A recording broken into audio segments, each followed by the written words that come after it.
Our next speaker is Dr. Elizabeth Havice, and she is currently an associate professor of geography at the University of North Carolina at Chapel Hill.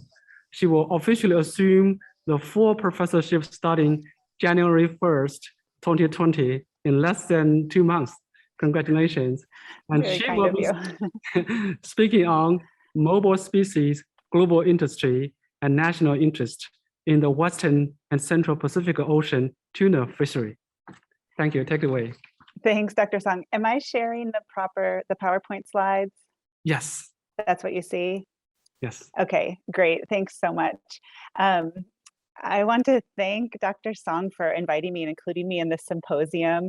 My disclosure, I must start with disclosure that I am not an SES or sustainability scientist, but I am really happy to have the opportunity to connect and engage with all of you. I feel like my work is always adjacent to this field, and so it's great to have the opportunity to connect and also to engage with the Carolina Asia Center, which does such incredible work on campus.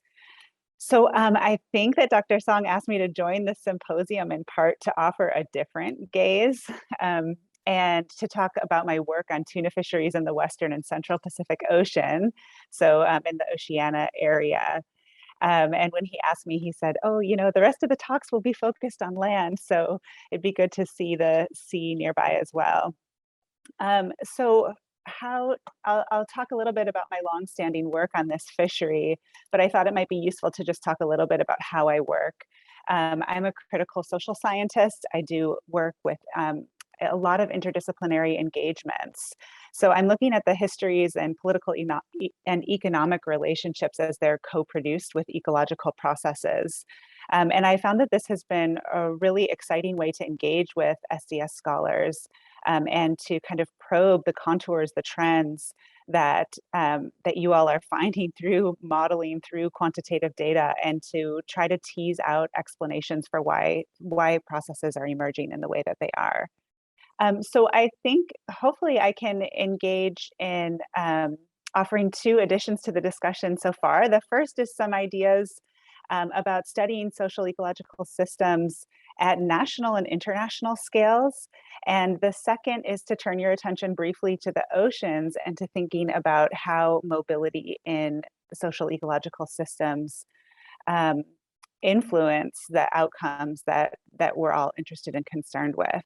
So I decided for an approach to go ahead and just tell a few interesting stories about the complex social ecological system in the tuna industry, how it has changed over time and continuing to change for one of the largest fisheries in the world. So what's the case study? What are we talking about here? I'll just orient you to the oceans. Here's the US, here's Australia, and this talk is focusing on tuna fisheries that come from this region of the ocean, the Western and Central Pacific. And as a starting point, I want to draw your attention to these blue bubbles. This Marshall Islands area, the landmass of Marshall Islands is actually just these little dots here. And these light blue bubbles are the exclusive economic zone, the 200-mile zone over which these Pacific Island states have sovereignty over ocean spaces. And the tuna industry in this region is one of the largest and most valuable fisheries in the world. In 2019, almost 3 million metric tons of tuna were extracted from this ocean area. And the value is really interesting and important. Almost $3.6 billion was caught just inside the exclusive economic zones of these Pacific Island countries in the region.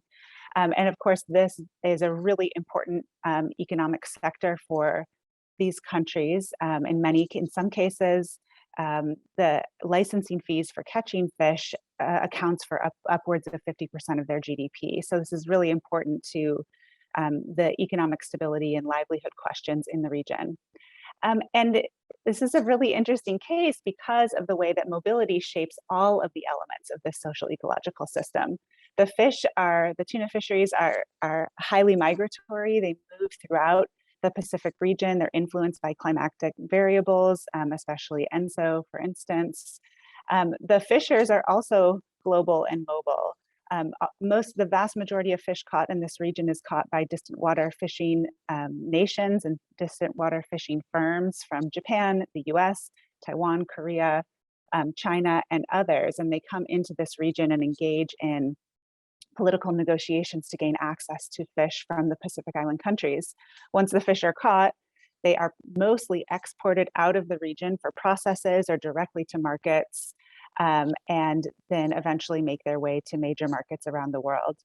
And regulation is equally complex. There is national level regulation, of course, and that includes national level regulation for Pacific Island countries, but also the national regulation of distant water fishing nations.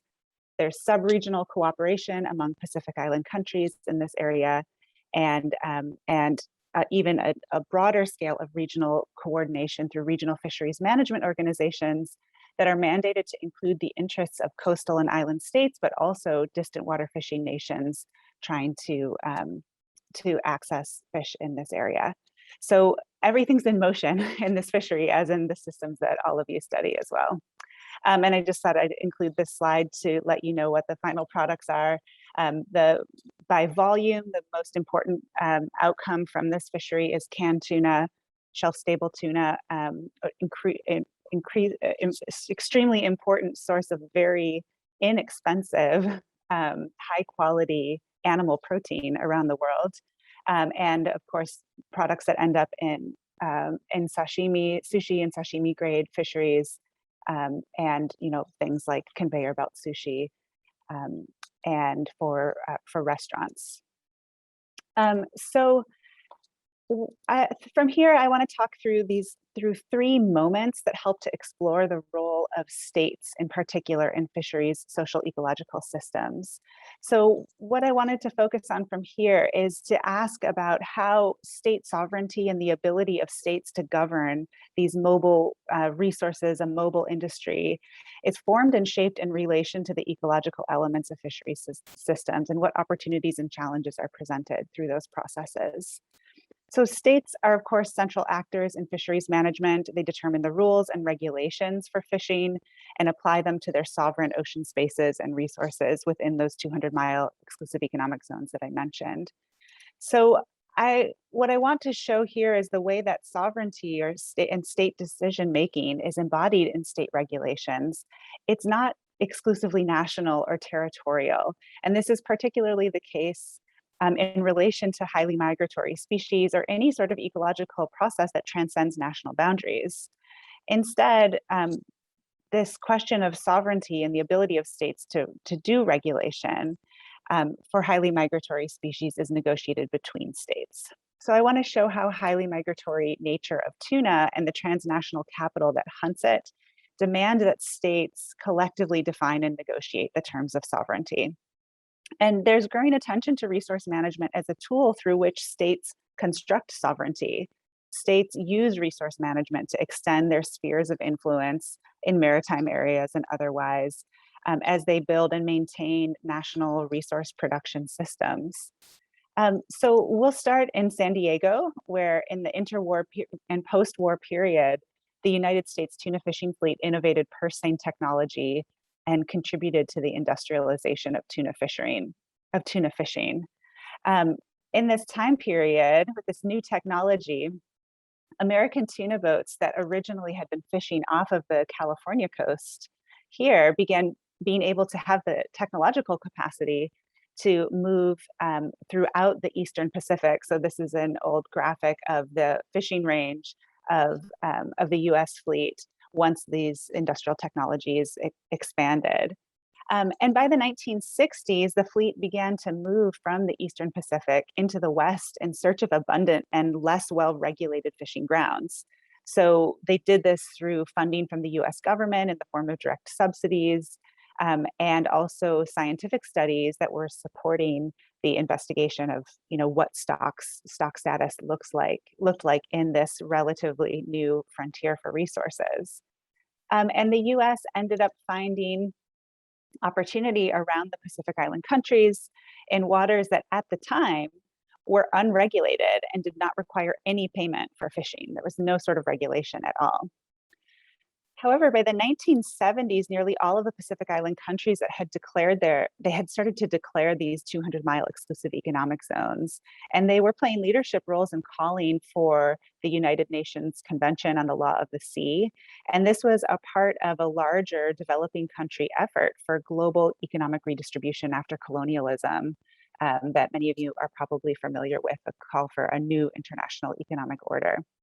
And Pacific Island countries played a really important role in this movement and began to charge foreign tuna fishing vessels access fees and to introduce regulations for the first time. The US actively opposed the law of the sea, and in particular, the exclusive economic zone concept. And in fact, the United States is still not a signatory of the United Nations Convention on the Law of the Sea, one of the few last holdouts. But not signing on to the Law of the Sea posed problems and actually an important paradox for the US government and the US fleet. So the question was, how could the US fleet both protect, and the US government protect, domestic fisheries, in particular, the salmon fishery in the Pacific Northwest? That there was an effort to try to keep Japanese fleets out of the salmon fishery, but also secure their own access to these newly important tuna fishing grounds. So the US government turned to national policy to develop an alternative, and they passed the Magnuson-Stevens Fisheries Conservation and Management Act in 1976. And rather than the exclusive economic zone that was being formed through the Law of the Sea, the Magnuson Act established a fishery conservation zone. And this was designed to extend 200 miles from the territorial sea. And in the fishery conservation zone, the US would have sole fisheries management authority. So by introducing this rule, the US was able to solve the salmon problem, right? They were able to say, all of the salmon that are in our waters are ours, and we can determine if the Japanese can come into the waters to have them or not. But the Magnuson Act also spoke specifically to transboundary resources, and it developed policy directly in relation to those ecological features of this highly migratory species. So this gets at this like creation of rules and regulations in combination with these ecological features. So the Magnuson Act stated that the US did not have sovereignty over highly migratory species, even when that highly migratory species was in its own fisheries conservation zone. Instead, it introduced a requirement that highly migratory species should be collaboratively managed by coastal states and by states with interest in those migratory species, so that it was making an argument essentially that Pacific Island countries couldn't have sovereignty individually over tuna stocks because of the shared nature of those species. So the US government used its own adherence to the Magnuson Act to ignore coastal states' declarations of sovereignty over their exclusive economic zones. Additional legislation, national legislation in the US enabled the US fleet to act on this tempered understanding of sovereignty. So for example, if a Pacific Island country found a US vessel fishing in its waters without paying licensing fees, the US, and tried to fine it or apprehend the vessel, the US government would reimburse expenses of the fishing vessel, the vessel owner, and call the seizures illegal. So with this kind of support, the US fleet expanded its catch in the Western and Central Pacific and its commercial dependence on the Western and Pacific stocks quite significantly. This situation continued until 1985, when the Soviet Union finalized a fishing access agreement with Kiribati. The Soviet fleet came into this area. Kiribati is a very small country with a very large exclusive economic zone with a lot of fish in it. And fearing a loss of access to fishing grounds and a potential shift in geopolitical alliances at the height of the Cold War, the US government approached Pacific Island states on behalf of its industry and said, okay, now we'll play and we'll enter into a fisheries access agreement with you. But in that process, it was bound by its Magnuson Act. And the US needed Pacific Island states to join with each other and with the US to manage the highly migratory species under this kind of cooperative fisheries conservation zone. So what emerged was a multilateral fishing agreement among the United States State Department, US vessel owners, and US tuna vessel owners, and 16 Pacific Island countries. And the Pacific Island countries granted 50 US fishing vessels access to all 16 Pacific Island party exclusive economic zones. In exchange, the US fleet paid fishing licenses for the first time. And there was another agreement before this time, but this was the most important change. And the US State Department gave Pacific Island countries an annual government assistance payment to split among themselves. And the treaty remained the most significant, financially significant access agreement in the region for the next 30 years. It was really the model of this kind of collaborative effort to create a managed system that was also going to be economically beneficial to Pacific Island country resource owners.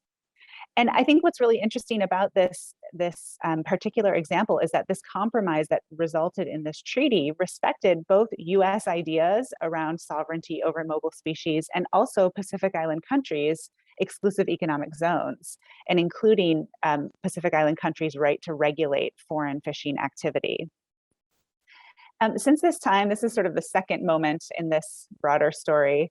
The way that states have been able to regulate and express sovereignty over their resources has continued to evolve.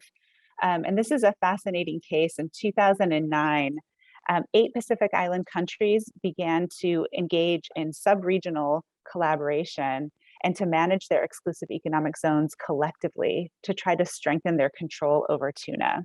So these 8 countries are in their exclusive economic zones are in light blue here.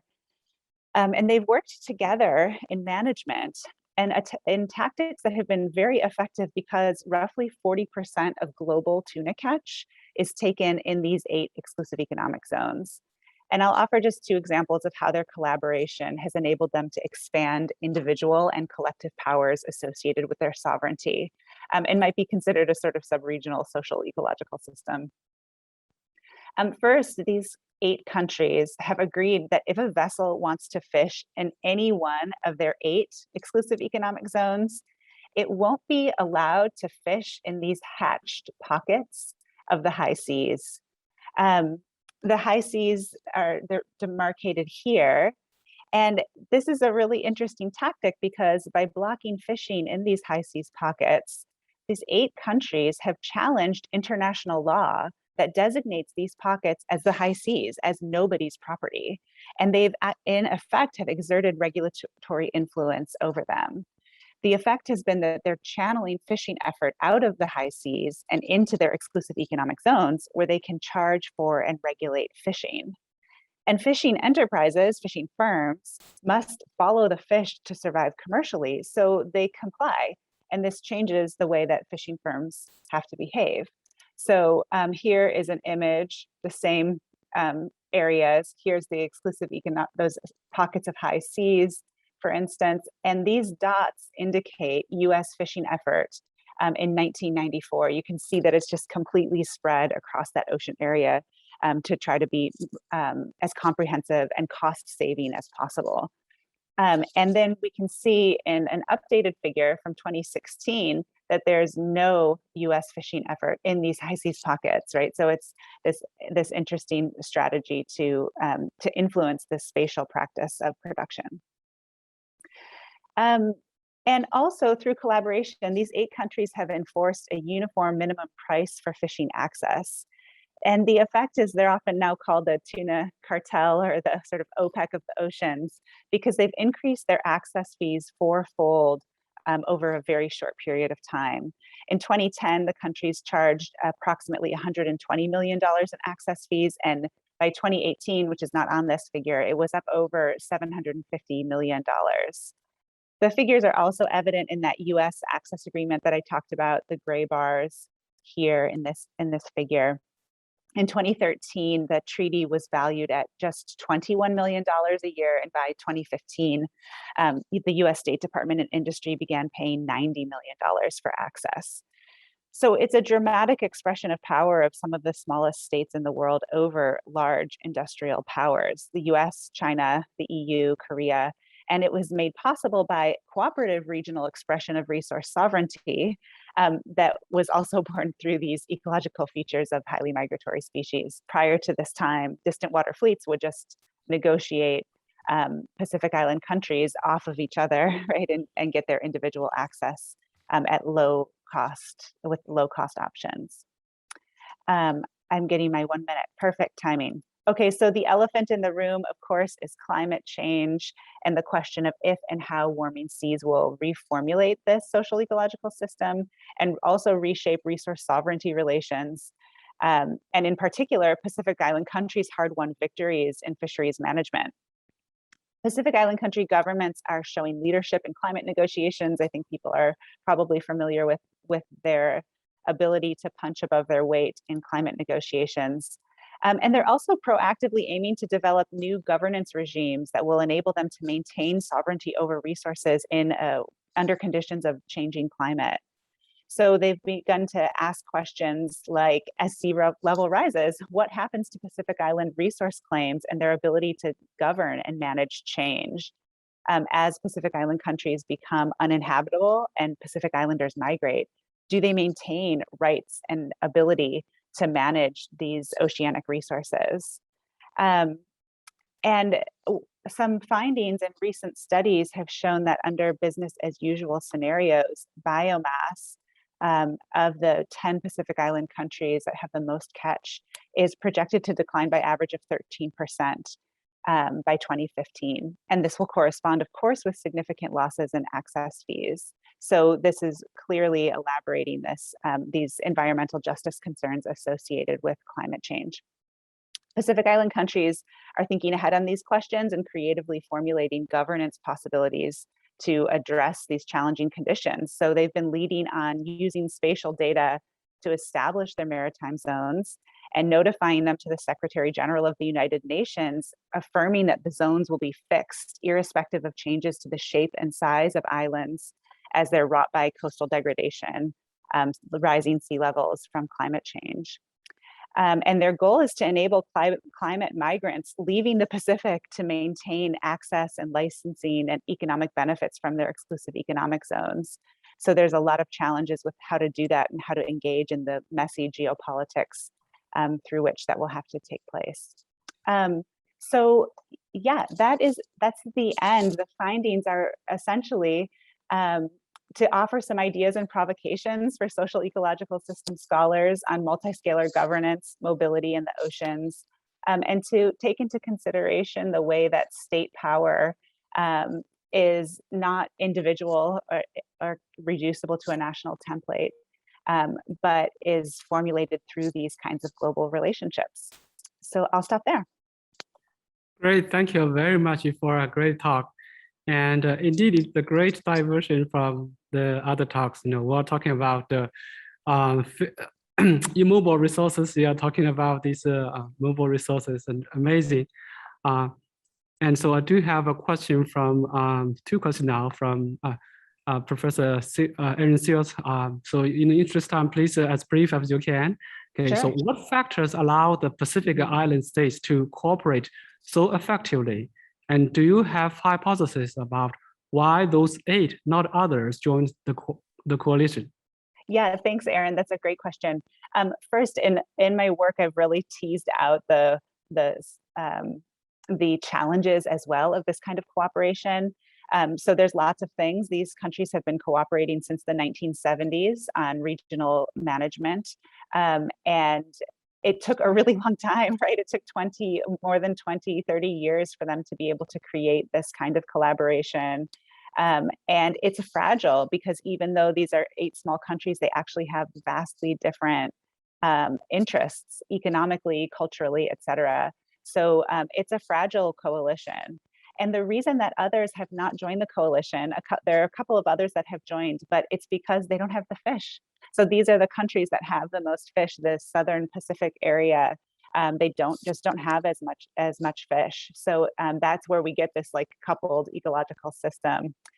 And let's see, I see Dick's comment. How does this Pacific Cartel operation affect tuna fishing and government sovereignty issues in the Galapagos and Ecuador? or does it? And is it the same tuna migrating west to east? So there is migration between west and east. One of the most important challenges is that there are two different regional fisheries management bodies, one for the west and one for the east.